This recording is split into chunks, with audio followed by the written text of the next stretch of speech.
289 adet konumuzun toplam olarak söylüyorum.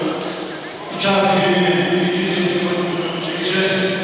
Burada Aksaray'da vatandaşlarımıza şimdiden hayırlı olsun diyorum. 150 bin çalışanı olan organize sanayi bölgesindeki işçilerimizin yolda geçen geliş gidiş ortalama 1,5-2 saatlik yollarını hem azaltmak, hem bunların yorgunluklarını almak, hem de daha verimli çalışmalarını sağlamak maksadıyla Kuzey Şehir Projesi düşünülmüş ve bu da hayata geçirilmiştir.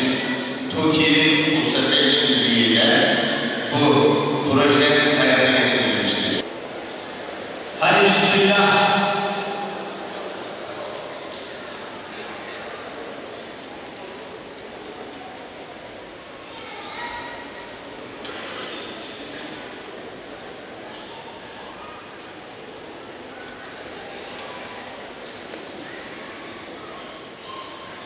Mehmet Ali Çelik.